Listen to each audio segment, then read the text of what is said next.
Advanced courses తో పాటు first year నుండే campus recruitment training leading companies లో 13,000 plus placements with 13.5 lakhs highest package.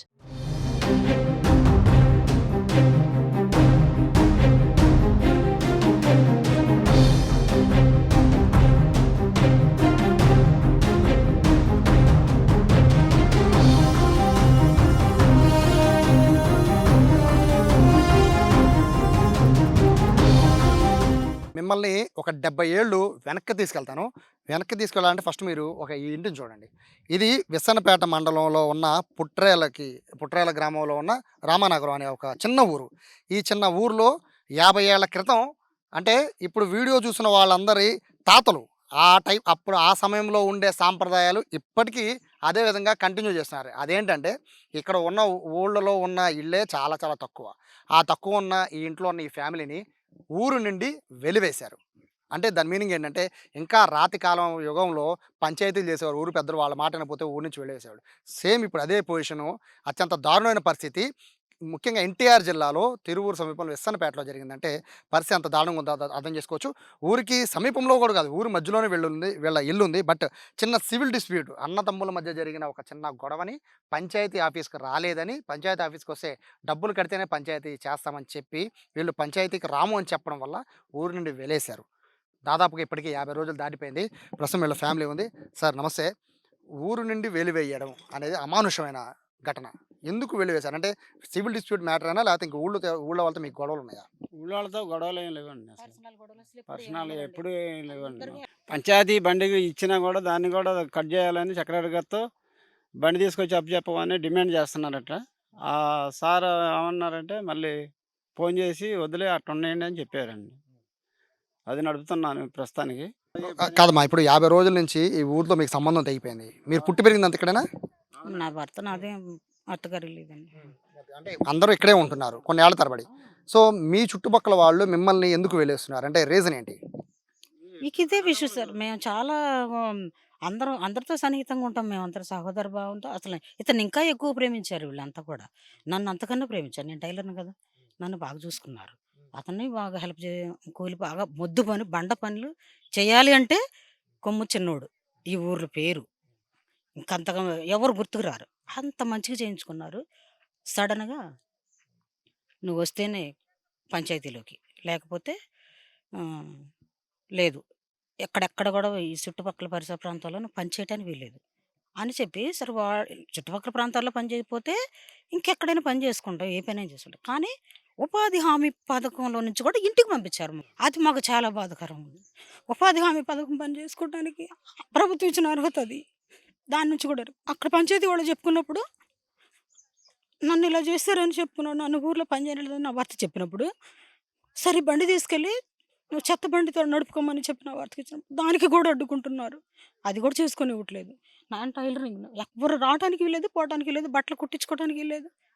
నేను నలుగురు పిల్లల్ని కనిపించుకున్నాను ఇక్కడ ఈ ఊర్లోనే. అందరికీ తెలుసు పెద్ద చదువులు చదివించుకున్నా. ఈ స్థితిలో ఉన్నానంటే నేను ఇల్లు వాకిలి లేకుండా ఉన్నానంటే చదువులు కేవలం. నేను కొంచెం చదువుకోలేకపోయానని చెప్పి నా పిల్లల్ని ఎక్కువ చదువులు చదివించుకోవాలని చెప్పి పిల్లలు పీహెచ్‌డీ వరకు తీసుకెళ్ళిపోయాను నేను చదువుల్లోనే.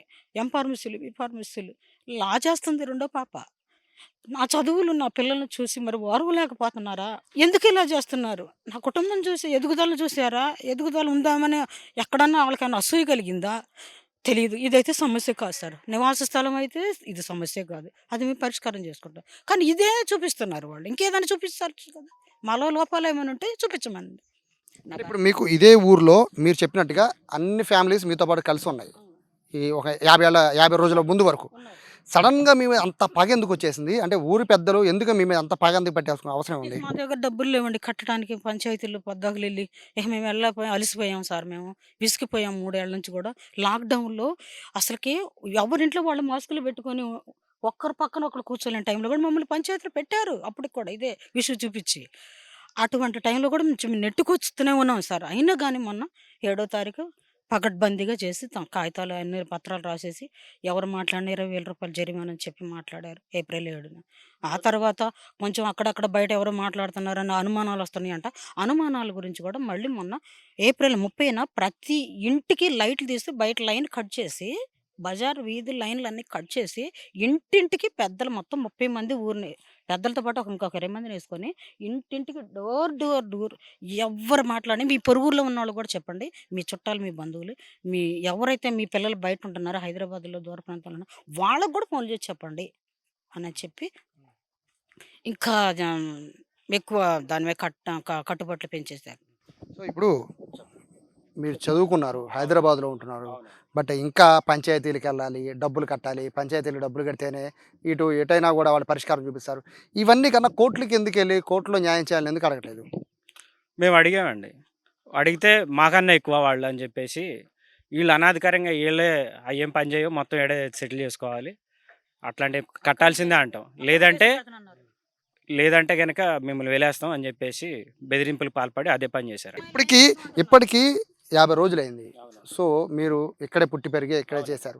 సో మీ ఫ్రెండ్స్ వాళ్ళందరూ వెలేశారంటే అప్పుడు ఎప్పుడో తెలియని రోజులు వెలేశారండి, ఓకే. ఇప్పుడు నీతో పాటు తిరిగిన ఫ్రెండ్స్ కానీ ఇక్కడ ఉన్న పిల్లలు కానీ మరి వాళ్ళందరూ ఎప్పుడు మాట్లాడలేదు గట్టిగా అదేంటి వెలేయడం ఏంటని? మాట్లాడలేకపోతున్నారు. ఎందుకంటే వాళ్ళ పేరెంట్స్ని భయపెట్టేసి పంచాయతీ పెట్టేసి వాళ్ళని కూడా 20,000 జరిమానా విధించి వాళ్ళని కూడా ఎక్కడ ఇది చేస్తారని చెప్పేసి వాళ్ళని కూడా భయపెట్టేసి వాళ్ళని కూడా మాట్లాడకుండా చేసేసారు. సో మీ బెస్ట్ ఫ్రెండ్స్ ఉంటారు కదా ఊళ్ళో, వాళ్ళు కూడా మీతో మాట్లాడలేదా? మాట్లాడలేదండి, మాట్లాడలేదు. చిన్నప్పటి నుంచి తిరిగిన ఫ్రెండ్స్ కూడా మాట్లాడలేదు అంటే వెళ్ళి ఎవరన్నా పెద్దలు మాట్లాడుతున్నారు కానీ ఈ ఊరోళ్ళు అయితే ఎవరు మాట్లాడలేదు. వాళ్ళు చేసిన తప్పును కూడా ఎవరు ఖండించట్లేదు. చాలా మంది పెద్దోళ్ళు కూడా ఉన్నారు కానీ వాళ్ళు కూడా మౌనంగా వహించి ఉంటున్నారు తప్ప ఇది తప్పు అని చెప్పేసి ఎవరు కూడా బయట వాళ్ళు వచ్చి మాట్లాడలేదు. ఊరికి నెగిటివ్గా పనిచేయడమో లేకపోతే ఊరికి హాని కలిగిస్తేనే ఇట్లాంటివి చేస్తూ ఉంటారు చాలా పల్లెటూళ్ళు. బట్ మీ ఫ్యామిలీలో జరిగిన ఇష్యూ, మీకు జరిగిన ఇష్యూ, అది మీరు కోర్టులో తేల్చుకోవాలని కోర్టులో కూడా కేసులు మీ పైన వాళ్ళు వేసుకున్నారు. సో పంచాయతీకి ఎందుకు డబ్బులు కట్టాలి మీరు అడగలేదా? మేము అడుగుతున్నాం, మేము చెప్పాము ఆల్రెడీ. మేము డబ్బులు ఎందుకు కట్టాలంటే నోర్మై డబ్బులు కట్టని చెప్పేసి బెదిరించారు. ఈ చాలా అన్యాయంగా ఉందండి. సో ఇప్పుడు అంటే ఏం చెప్పబోతున్నారు ఇప్పుడు గవర్నమెంట్కి కానీ లేకపోతే ఈ వీడియో చూసిన అధికారులకు కానీ ఎవరైనా ఉంటే వాళ్ళకి ఏం చెప్తారు? మేము అధికారుల నుంచి మాకు న్యాయం జరిగేటట్టు కోరుకుంటున్నామండి. ఏంటంటే ఇది చాలా దారుణంగా అనిపించింది. మరి ఉపాధి లేకుండా ఈ విధంగా ప్రవర్తించడం అనేది చాలా దుర్మార్గమైన చర్య. ఇప్పుడు మా అన్నదమ్ముల మధ్య ఏం జరిగిందో అనేది వాళ్ళకి తెలియదు, ఏం సెటిల్మెంట్ అన్నది. 3 అన్నదమ్ములు ఉన్నారు, 2 చెల్లెళ్ళు ఉన్నారు. వీళ్ళు ఎవరు కాకుండా వాళ్ళొక్కళ్ళనే దౌర్జన్యంగా తీసుకొచ్చి మీరు పంచాయతీకి రాకపోతే ఇది చేస్తామని చెప్పి బెదిరియటం కరెక్ట్ కాదండి. మిగతా వాళ్ళు కూడా అడగాలి, చేసుకోవాలి. వాళ్ళు కూడా ఉన్నారు. మా నాన్నగారు ఒక్కళ్ళే కాదు, ఆయన గారు ఒక్కళ్ళే కాదు. వీళ్ళేమో వాళ్ళకు తరపున వచ్చి మమ్మల్ని ఇది అన్యాయంగా ఇది చేస్తున్నారండి. ఇది బాగాలేదు. మేము పోలీసులు వాళ్ళకి కూడా కంప్లైంట్ ఇస్తే సిపి గారికి మా నాన్నగారి సంతకాన్ని ఫార్జరీ చేసేసి వీళ్ళే సివిల్ మ్యాటర్ అని క్లోజ్ చేసేస్తున్నారు. ఇది చట్టం మీద న్యాయం మీద కూడా నమ్మకం పోతుందండి. అంటే ఇప్పుడు మీరు అంటే మీ ఇంటికి మళ్ళీ మీ ఫ్రెండ్స్ గాని రావాలన్నా, మీ పక్కింటి వాళ్ళు మీతో మాట్లాడాలన్నా ఇప్పుడు మీ దగ్గర ఉన్న సొల్యూషన్ పంచాయతీకి డబ్బులు కట్టాలి అంతేనా? అవునండి. మా తప్పని ఒప్పుకొని పంచాయతీలు డబ్బులు కడితేనే తప్ప వాళ్ళు ఇది చేయరు. సివిల్ మ్యాటర్లో పంచాయతీకి డబ్బులు కట్టాలి. అవునండి. సో అంటే మీరు ఇంకా అంటే ఇక్కడ లోకల్ ఎమ్మెల్యేస్ వాళ్ళు ఆ స్థాయిలో ఉంటారు కదా, పై స్థాయిలో అంటే ఊరంటే చిన్నది, బట్ ఊరి పైన ఇంకా చాలా పెద్ద పెద్ద వాళ్ళు ఉంటూ ఉంటారు. వాళ్ళ దగ్గరికి ఎప్పుడు వెళ్ళి అప్రోచ్ అవ్వలేదా? గతంలో అయ్యారండి మా పేరెంట్స్. కాకపోతే వీళ్ళు కూడా ఎక్కువ మంది పొలిటీషియన్స్ ఏంటంటే ఎక్కువ మంది ఎవరైతే వాళ్ళకే సపోర్ట్ చేస్తారు కాబట్టి ఆ విధంగా ఆటోలు లారీలు కట్టించుకొని వాళ్ళు పోతున్నారండి. మా తరపున మరి ఎవరు రానియరు మాట్లాడినారు. మరి మేము ఒక్కళ్ళం అయిపోయి మాకు ఎవరు న్యాయం చేస్తారు? మీకున్న ఆప్షన్స్ రెండే, ఒకటి వెళ్ళిని అనుభవించాలి, 2 పంచాయతీ డబ్బులు కట్టాలి. రెండింటికి దేనికి సిద్ధంగా ఉన్నారు? మా వల్ల కట్టలేదు, మేము కట్టలేమండి. మాకు ఆత్మాభిమానం ఉంది. వాళ్ళ ఇంటి మీదకి వచ్చి దాడి చేసి వాళ్ళు తప్పు అని ఒప్పుకోకుండా మాదే తప్పు అని చెప్పేసి ఇది చేస్తున్నారు. నేను ఆ రోజు క్వశ్చన్ చేసింది కూడా అది, ఇంటి మీదకి వచ్చింది. మాకంటూ సెల్ఫ్ రెస్పెక్ట్ ఉంది, మేము వచ్చి మేమెందుకు కట్టాలా, పోనీ మేము అడిగిన ప్రశ్నలకు సమాధానం అన్నా చెప్పాలి, వాటికి చెప్పలేరు. ఇది చాలా దారుణంగా ఉంది. బట్ అదండి. ఇప్పుడైతే మీ ఫైనల్గా అయితే మీరు వెలికి సిద్ధంగా అధికారులు ఏమైనా స్పందించి ఊరి పెద్దలతో మాట్లాడేంత వరకు మీరు ఇలాగే ఉంటారు. సో డబ్బులు అయితే కట్టలేదు. డబ్బులు అంటే ఎంత అంటారు? డబ్బు అంటారు ఎంత? 20,000 కట్టమంటారు, 20,000 కట్టమంటారు స్టార్టింగ్. లేదా ఇంకా ఎంతవరకైనా వేస్తారు. ఇక ఇప్పుడు విషయం పెద్ద అయింది కాబట్టి 1,00,000 రూపాయలు అన్నా తప్పలేదు, అంతవరకైనా చేస్తారు, కట్టాల్సింది. సో ఇది ఇద్దరు అన్నదమ్ముల మధ్య, ఆయన వాళ్ళ 3 అన్నదమ్ముల మధ్య జరిగిన పంచాయతీ, ఆ పక్కనున్న ఆ పొలం సంబంధించిన పంచాయతీ. ఈ పంచాయతీ ఆల్రెడీ కోర్టులో కేసు నడుస్తోంది. సో మధ్యలో ఇంటర్ఫియర్ అవ్వద్దు అని చెప్పినందుకు ఈ ఫ్యామిలీని వెలివేశారు. 50 రోజులు అవుతుంది ఇంతవరకు. ఇక్కడే పుట్టి పెరిగిన ఇతనికి ఫ్రెండ్స్ మాట్లాడట్లేదు, ఆవిడ ఇక్కడే టైలరింగ్ కొన్నేళ్ల బట్టి చేస్తున్నారు. వాళ్ళు చుట్టుపక్కల వాళ్ళు కూడా ఎవరు రావట్లేదు. ఆయన ఇదే ప్రాంతంలో ఇక్కడ అందరికీ బాగా సుపరిచితులు. బట్ ఎవరు రావట్లేదు. అంటే ఇంత అమానుషమైన పరిస్థితి ఇంకా ఈ భారతదేశంలో, ఆంధ్రప్రదేశ్‌లో ముఖ్యంగా ఈ ఎన్టీఆర్ జిల్లాలో ఉంది అంటే నిజంగా సిగ్గుపడాల్సిన విషయంగానే భావించాలి. దీన్ని అధికారులు చాలా సీరియస్‌గా తీసుకొని ఇంకా ఇటువంటి పరిస్థితులు ఊరు నుంచి వెలేయడం, కులం నుంచి వెలేయడం, ఇటువంటి పరిస్థితుల నుంచి అవగాహన కల్పించి పంచాయతీ పెద్దలను కూర్చోబెట్టి మాట్లాడి ఇది కరెక్ట్ కాదని చెప్తే తప్ప ఇటువంటి సమస్యలకి పరిష్కారం లేదు. ఎప్పటికైనా వీళ్ళైతే ఒకటే మాట మీద కట్టుబడి ఉన్నారు. మేము డబ్బులైతే కట్టం, పంచాయతీకి వెళ్ళం, మేము కోర్టులో చూసుకుంటాం అని చెప్తున్నారు. అంటే న్యాయం పైన వాళ్ళు న్యాయాన్ని మాత్రం వాళ్ళు నమ్ముకున్నారు. బట్ పంచాయతీని నమ్ముకోలేదు కాబట్టి ఇంకా వెల్లో కంటిన్యూ అవుతున్నట్టుగా కూడా వాళ్ళు చెప్తున్న నేపథ్యంలో అధికారులు అయితే ఖచ్చితంగా స్పందించాలి. స్పందించి ఇటువంటి పరిస్థితుల నుంచి ప్రజల్ని అలాగే పంచాయతీకి సంబంధించిన వాళ్ళందరికీ కూడా అవగాహన కల్పించాల్సిన విషయం ఎంతైనా ఉంది. కెమెరా పర్సన్ కృష్ణతో సాయి, సుమన్ టీవీ, విసన్నపేట నుంచి.